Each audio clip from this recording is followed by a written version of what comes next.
Hello guys, good morning. Welcome back to our channel Pinki dot Tanmoy. কেমন আছো তোমরা সবাই? আশা করছি সবাই খুব ভালো আছো, আমিও খুব ভালো আছি। চলে এসেছি আরেকটা ভ্লগ নিয়ে। তো দিদি রান্না করেছিল মটর আরও কাবলি ছোলা ছোলা অনেক কিছু মিশিয়ে এক ধরনের ঘুগনি টাইপের। তো এরকমভাবে খেতে কিন্তু ভীষণ ভালো লাগে। তো আরও অনেক কিছু রান্না হয়েছিল। তো সব কিছু খাওয়াটার পরে মামাম এখন দুপুরে ঘুমো দিচ্ছে। তো ভ্লগটা তো সেরকম করে আরম্ভও করিনি, সেরকম করে করা হয়নি, কারণ ইদানিং আমার দিদি হচ্ছে আমার ভ্লগ শ্যুট করে দেওয়ার টাইমই পায় না। আর কেন পায় না সেটা হয়তো তোমরা 1-1.5 মাস পরে জেনেই যাবে। তো এটা 15 আগস্টের আগের দিনের ভ্লগ। তো দিদি মামামের ফটোশ্যুট করছিল যাতে একটু ছাড়তে পারি। তো মামাম তো করতেই দিচ্ছিল না। আর তোমাদের দাদাভাই এসেছিলো রাত্রে ট্রেন ধরে, তো ও নিয়ে এসেছিলো মথুরা কেক, সেটাই খাচ্ছিলাম। আর মা মামামকে ধরে রেখেছিল, কারণ ও তো এখন খাটের থেকে পড়তে পড়তে বাঁচে বেশিরভাগ টাইমেই। আর রাতের বেলা খাওয়া দাওয়ার পরে তোমাদের দাদাভাই একটার সময় নিয়ে এসেছিলো আমড়া কেটে। তো আমড়া কেটে নিয়ে আসলে লোভ তো লাগবে, তো আমরা কি করব, উঠে মানে খাওয়া শুরু করে দিয়েছি। দিয়ে পরের দিন একবারে সকাল থেকে ব্লগটা আরম্ভ করা স্টার্ট করলাম। আমাদের সামনের বাড়ির দুটো মনা, ওরা আসলে মামাম কিন্তু ভীষণ খুশি হয়। তো ওরা খেলছিল ওর খেলনা নিয়ে, আর ও ওদের সাথে খেলবে কি, ও অবাক হয়ে ওদের দিকে তাকিয়ে আছে যে এরা কারা আমার খেলনা ধরছে, এরকম টাইপেরই হয়তো কিছু ভাবছিল। তো আজকে আমাদের প্ল্যানিং ছিল একটু শপিং করতে যাওয়ার, যার কারণ তোমরা তো জানোই সামনে দুর্গাপুজো আর 1-1.5 মাস মতন সময় আছে। তাই জন্য আজকে ভাবলাম চলো বেরিয়ে পড়ি। আর এখানে মামামের কী কী নিয়ে নিয়েছি সেটাই তোমাদের সাথে শেয়ার করছিলাম। ডাইপার নিয়েছি ওর জন্য, 2টো কলা, ওর 2 বোতলে জল নিয়েছি, গরম জল নিয়েছি, হোমমেড স্যারালাক, এখানে ওর বাটি চামচ, আর এখানে রুমালও নিয়ে নিয়েছি, এক্সট্রা 2টো জামা, ওয়েট টিস্যু, একটা প্লাস্টিক, একটা পাখা, এক সুতির কাপড়, বাচ্চা থাকলে যেগুলো আর কি খুবই প্রয়োজন। আর ডাইপারটা অন্য একটা ব্যাগে নিয়েছি, কলিমেক্স ডিএফ নিয়েছি, একটা লোশন নিয়ে নিয়েছি, কারণ অনেক সময় পেটে ব্যথা করতে পারে। আর এখানে স্যারেলাক আর ন্যান প্রোটা কিন্তু প্লাস্টিকে এভাবে নিয়ে নিয়েছি, কারণ অনেক বড় কৌটা নিয়ে গেলেও অসুবিধা, যেহেতু অনেকটা দূরের রাস্তা। তো তারপরে তাড়াহুড়ো করে সবাই রেডি হয়ে নিলাম স্নান ধান করে। আর সকালে রান্না হয়েছিল ডিম সেদ্ধ, আলু সেদ্ধ আর ডাল সেদ্ধ, এরকম নর্মাল খাওয়া দাওয়া করেই যেতে হবে ওই জন্য। আর ভাই বাড়িতে থাকবে, ওর আসলে শপিংয়ের কথা শুনলে আগের থেকে ও 2 পা পিছিয়ে পড়ে, কারণ জানে মেয়েদের সাথে শপিং করতে গেলে অনেক বেশি ধৈর্যের প্রয়োজন। কিন্তু তোমাদের দাদাভাই কিন্তু এর উল্টো, ও কিন্তু যেতে ভালোই পছন্দ করে। আর যেহেতু মামা আমাদের সাথে যাবে, তো ও আমাদেরকে একা ছেড়ে নিশ্চিন্তে থাকতেই পারবে না, তাই আমরা সবাই মিলে একসাথে যাওয়ার ডিসিশন নিলাম।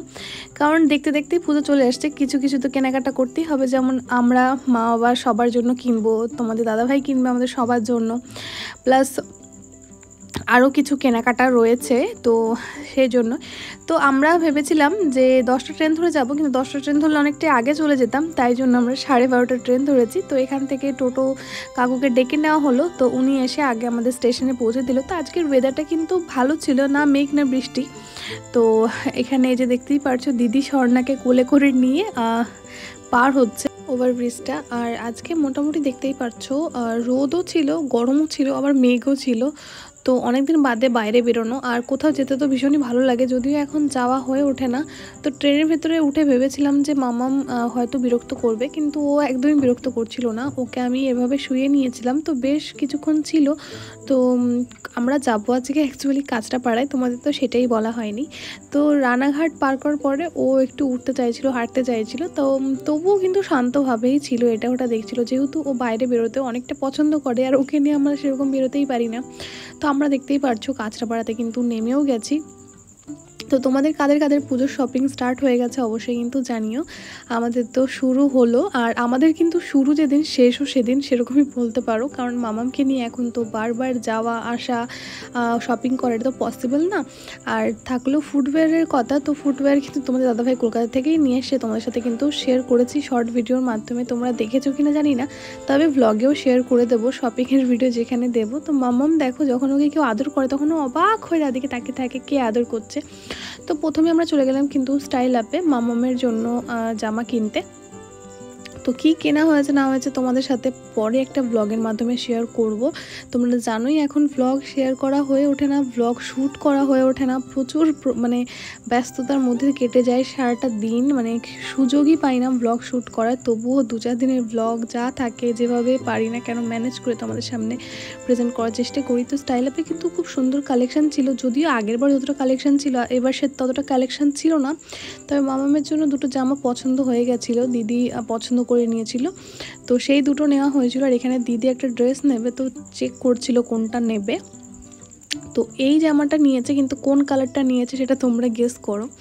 ব্ল্যাক ছিল, হালকা স্কিন কালারে ছিল, আর এই গ্রিন কালারটা ছিল। তো আমার কাছে তো এই গ্রিন কালারটা ভীষণ ভালো লাগছিল, বাট আমি নিইনি, কারণ ড্রেস জমে গেছে আর কোথাও যাওয়া হয় না। আর মামামের জন্য তো ফিডিং ড্রেসই আমার বেশি কমফোর্টেবল হয়। তবুও আজকে আমি নর্মাল ড্রেস পরে এসেছি, আমার প্রচুর অসুবিধা হয়েছিল 2-3 বার ফিট করাতে। তবুও মামাম এখন অতবার ফিট করে না, তাই অতটা অসুবিধা হয় না। যেমন এখন দেখতেই পারছো কিন্তু কলা খাচ্ছে, আর লাঞ্চ করবে একটু পরে, যেমন দুপুর টাইমটা একটু ফল খেয়ে নেয়, তো ওই জন্য। আর ও কিন্তু ভীষণ এনজয় করছিল, একটু ঘুমও হয়ে গেছে, ওর ছোট্ট একটা ন্যাপও দিয়ে নিয়েছে। তো এখান থেকে কিন্তু আমাদের মোটামুটি কাজ ছেড়ে আমরা চলে গেছিলাম প্যান্টালুন্সে। তো এখানে প্যান্টালুন্সে এসে দেখছিলাম যে মামামের মতন জামাটা রয়েছে এখানে। আর এখান থেকে কিছু কেনাকাটা ছিল, সেগুলো তোমাদের সাথে শেয়ার করতে পারিনি, মানে ভাইয়ের জন্য, তন্ময়ের জন্য, যেহেতু পুরো সবার মানে 3টে ফ্যামিলির কেনাকাটা, 3-4টে ফ্যামিলির কেনাকাটা একটা জায়গা থেকে হচ্ছে, তো ওই জন্য। আর তারপরে আমরা চলে যাচ্ছিলাম ট্রেন্ডসে। আর এখানে দেখো মা মামামকে আদর করছে, আর ও কতটা এনজয় করছে।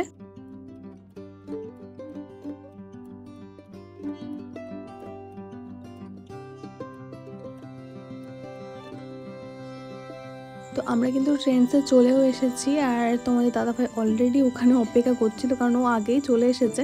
আর আমরা এখানে আসার পরে আমাদের তো মনে হচ্ছিলো আগে খেয়ে দিয়ে তারপর ঢুকলে ভালো হতো, কারণ এখানে অনেকটা টাইম লেগেছে। আর এখানে ভাবলাম যে আমরা তো একটু পরে খেলেও চলবে, বাট মামামকে আগে টাইম মতো খাইয়ে দিতে হবে, তাই এখানেই ভেবেছিলাম মামামের লাঞ্চটা সেরে নেব। তো আমরা এখানে শপিং করছিলাম, আর মা বলল যে আমি ওকে লাঞ্চ করিয়ে দিচ্ছি। তো এখানে দেখতে পারছো ট্রায়াল রুমের পাশে একটা মানে বসার জায়গা ছিল, তো ওখানেই মা কিন্তু ওকে খাওয়ার জন্য বসিয়ে দিয়েছে। আর এখান থেকে একজন স্টাফ আমাদের বেলুন দিয়ে গেছে, বলছে এটা দিলেও ভালো খাবে। দিয়ে দুটো বেবিও ছিল, ওরাও হেল্প করছিল যাতে ও খেয়ে নেয়।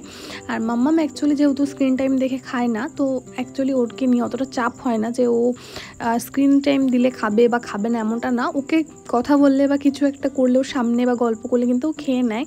দিয়ে মা খাওয়ানোর পরে ওকে হাঁটাচ্ছে যাতে ওর ডাইজেস্ট হয়ে যায়। জোকস অফ পার্ট, এমনি বললাম। ও যেহেতু সারাদিন কোলে কোলে ছিল, তাই মা ভাবলো একটু ওকে হাঁটাই, কারণ বিকালবেলা তো ওকে ছাদে নিয়ে হাঁটানো হয়। তাছাড়া বাড়িতে তো এদিক ওদিক মানে হাঁটতে থাকে, হাবুর হাঁটতে থাকে, মানে ওর এটা তো ফিজিক্যাল অ্যাক্টিভিটি হয়ে যায়। বাট আজকে সারাদিন যেহেতু কোলে কোলে, তো ওর যদি আবার ডাইজেস্টের প্রবলেম হয়, তাই মা একটু ওকে হাঁটিয়ে নিচ্ছিল। দেন আমরা কিন্তু বেরিয়ে পড়লাম। এবার হচ্ছে আমাদের কেনাকাটা। তো কুর্তি নিয়েছি, তারপরে ভাবলাম শাড়ি নেওয়া যাক, তো তাই জন্য শাড়ি কিনতে চলে এসেছি। তো সবাই অনেকেই পছন্দ করে কাঁচরাপাড়ায় বিমল, কিন্তু আমার পার্সোনাল ওপিনিয়ন, আমার কিন্তু কাঁচরাপাড়ায় বিমলের থেকে কিন্তু আগমনীটা বেশি ভালো লাগে, ইভেন আমার দিদিরও। তো অনেকে বলছিল যে আজকে নাকি আগমনী বন্ধ, যেহেতু 15 আগস্ট ছিল, বাট না, ওনারা বললো, মিথ্যে কথা বলেছে, আগমনী কোনোদিনই বন্ধ থাকে না, আর পুজোর আগে তো একদমই না। তো জানি না মানুষ এগুলো বলে কি পায়, আমাদের বলছিল বিমলে যাও। তো যার যেখানে পছন্দ সে তো সেখানেই যাবে। তো আমরা চলে এসেছিলাম। আসার পরে তো শাড়ি চয়েস করা গাইজ এত ডিফিকাল্ট একটা কাজ, আমার মনে হয়। আমার অন্য কারোর গায়ে দেখলে না শাড়ি খুব পছন্দ হয়ে যায়, কিন্তু নিজের জন্য কিনতে গেলে আমি ভাবি কোনটা নেব। আর মানে যখন দেখি না, মনে হয় এরকম টাইপের তো আছে, মানে সিমিলার শাড়ি থাকলে আমার সেটা পছন্দ হয় না, সেম কালার। তবুও লাস্টে গিয়ে আমি শাড়ি চয়েস করে উঠতে পারি না। তো এত সময় লেগে যাচ্ছে, মা বসেই পড়েছে মার শাড়িটা চয়েস করে। তারপরে আরও দুটো শাড়ি নেওয়া হয়ে গেছে, এখন চয়েস চলছে আমারটা। আর আমি তো না করেই যাচ্ছি, 2-3টে বার করার পরে যে আর খুলতে হবে না, কারণ বৃথা আমি যেটা পছন্দ হচ্ছে না নেবো না, ফালতু। তো ওনাকে দিয়ে খুলিয়ে লাভ নেই, কারণ ওনাকে আবার ভাঁজ করতে হবে।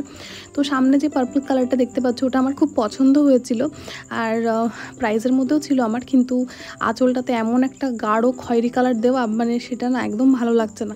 আরও দুটো শাড়ি পছন্দ হচ্ছে, ওই দুটোর পাড় পছন্দ হচ্ছে না, মানে এমন একটা জিনিস হয়ে যাচ্ছিলো, এটা পছন্দ হচ্ছে তো ওটা পছন্দ হচ্ছে না, ওটা পছন্দ হচ্ছে তো কালার পছন্দ হচ্ছে না। তো আমি ভাবছিলাম আমি কি করব। আমি আলটিমেট তোমাদের দাদাভাই আর আমার দিদির ওপর ছেড়ে দিয়েছিলাম। আমি ওখান থেকে বলছিলাম আমি কি করব। আর মাম্মাম দেখো এখানে এই বোনটার পাশে দেখেছে ওর হাতে পুতুল, আর ওই পুতুল দেখে ও পুতুল নেবে, তাই মানে ওই পুচকিটাও দেখাচ্ছিল, দেখো পুতুলটা, ও ভ্লগে দেখছিল আমি ভ্লগ করছি। আর মাম্মামকে নেওয়ার আমি চেষ্টা করছিলাম যে দেখো মাম্মাম কি করছে পুতুলটা দেখে, আর ও দেখো পুতুলটা দেখাচ্ছে। তো ভেবেছি মাম্মাম একটু বড় হলে যখন এরকম কোলে নিতে পারবে তখন ওকেও হাতে একটা পুতুল চাপিয়ে দেওয়ার। পুতুলটার চুলটা এত সুন্দর ছিল, পুরো রিয়েলিস্টিক পুতুল। তো আলটিমেট সবার শপিং কমপ্লিট। আর এখন যেহেতু ওর মিমিকে অনেক টাইম দেখেনি, তাই মিমির কাছ থেকে একটু আদর খেয়ে নিচ্ছে। তো ফাইনালি সারাটা দিন এমন একটা দখল গেছে, মনে হচ্ছে চোখ ব্যথা করছে, মাথা ব্যথা করছে, পার নিচে ব্যথা করছে। আর সত্যি বলতে এতটা টাইম হাঁটার পরে বুঝতে পারছি সত্যি সি সেকশনের কি জ্বালা। আমার যা কোমর যন্ত্রণা করছিল, এরকম কোমর যন্ত্রণা আমার এর আগে কোনো দিন করেনি। তো এখন মনে হচ্ছিলো চা খাবো না খাবার খাবো, চা খাবো না খাবার খাবো। তো তোমার দাদাভাই বললো আগে খাবার খাও, না হলে গ্যাস হয়ে যাবে, তারপরে খাবার কন্ডিশন থাকবে না। তো আমরা রেস্টুরেন্ট খুঁজতে খুঁজতে চলে গেছিলাম স্টেশনে। দেন স্টেশন অবধি ঠিকঠাক রেস্টুরেন্ট না পেয়ে আমরা আবার চলে গেছিলাম আগমনীর পাশে একটা ফুড প্লাজা টাইপের ছিল, কারণ আমাদের ট্রেন টাইম হয়ে যাচ্ছিলো। এখন আমরা যদি রেস্টুরেন্ট খুঁজতে থাকি তো আরও বেশি টাইম লেগে যাবে। আর একটা রেস্টুরেন্ট যেটা আমরা খুঁজে এসেছিলাম যেখানে আমরা যাব, সেটা দেখছি কল্যাণীতে। তো এখন ওই কল্যাণীতে যাওয়া তো পসিবল না, তাই জন্য ভাবলাম এখান থেকেই মানে পেট পুজো করে বাড়িতে যেতে পারলেই বাঁচা যায়। কারণ সারাদিনের ব্যাপার তো, বাচ্চাটারও তো মানে ধকল যাচ্ছে, শুধু তো আমাদের নয়। তবে আমার মেয়ে কিন্তু আমাদের মতনই ভীষণ অ্যাক্টিভ, দেখতেই পারছো। আমরা এখন কী নিয়ে ডিসকাস করছিলাম, কার শাড়ি কী হলো, এখন আবার কার কী হলো, মানে এই নিয়ে চলছে। আমারটা ভালো হয়েছে, ওরটা ভালো হয়েছে, এরকম টাইপের কথাবার্তা আর কি। আর মামাম ভাবছে এরা কখন বাড়ি যাবে, এরা তো সারাদিন আমাকে আজকে নিয়ে ঘুরছে, এরা কত ভালো। কারণ ও আর কি বাইরে বেরোলে ভীষণ খুশি হয়, আর বেলুন্স দেখে তো ভীষণ খুশি হচ্ছিল, ওর পাপা ওকে দিয়ে ধরাচ্ছিল। আর ভাই আমার বেচারা রয়েছে বাড়িতে ফোন করে বলছে দিদি আমি আমার জন্য বিরিয়ানি পার্সেল করে নিয়ে আসিস। ওর একটাই আবদার, তোরা যদি বাইরে যাস আমার জন্য বিরিয়ানি নিয়ে আসিস, আমাকে নিয়ে আর ওদের টেনশন করতে হবে না, আমি বাড়িতে বিন্দাস আছি। সো একদিক থেকে ভালো, আর একদিক থেকে খারাপ। মানে যখন আমার ভাইয়ের বিয়ে হবে তখন ওর ওয়াইফের কিন্তু এটা নিয়ে প্রবলেম হবে যে আমার ভাই কোথাও বেরোতে চায় না, মানে বিশেষ করে শপিং করতে তো একদমই না। তো তারপরে দেখো আমরা চলে এসেছিলাম রানাঘাটে একটা ট্রেন ধরে, রানাঘাট লোকাল। তো এখানে এসে কোল্ড ড্রিঙ্কস খাচ্ছিলাম, কারণ বিরিয়ানি খাওয়ার পরে কোল্ড ড্রিঙ্কস চা কিছু খাওয়ার সময় হয়নি। আর তোমাদের দাদাভাই ওখান থেকে চলে গেছিলো ডিরেক্ট কলকাতা আমাদের ট্রেনে তুলে। আর মামাম দেখো এখন মিমির সাথে কি খেলা করছে। তোমরা ভাবো যে একটা বাচ্চা সারা দিন এরকম ঘোরার পরে কী করে এরকম মানে হাসি পায়, এত খুশি থাকে। তোমরাই শোনো ওর হাসিটা।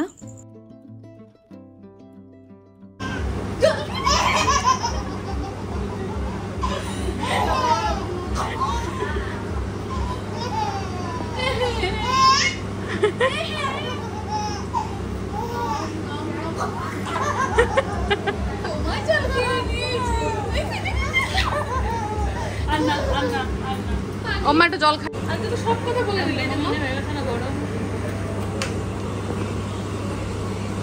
তো আমার মেয়ে যত অ্যাক্টিভ থাকুক না কেন, আমি তো হয়ে পড়েছি ভীষণ টায়ার্ড, কারণ আমার এখন কোমরে ব্যথা করছে। আর মনে হচ্ছে কতক্ষণে বাড়ি যেয়ে ফ্রেশ হবো। আর আমার দিদি হচ্ছে মামামের বোতলে জল খেয়ে নিচ্ছিল। তো বাড়ি এসে ব্লগটা কন্টিনিউ করতে পারিনি, দেখা হবে নেক্সট ভিডিওতে। তো চলো।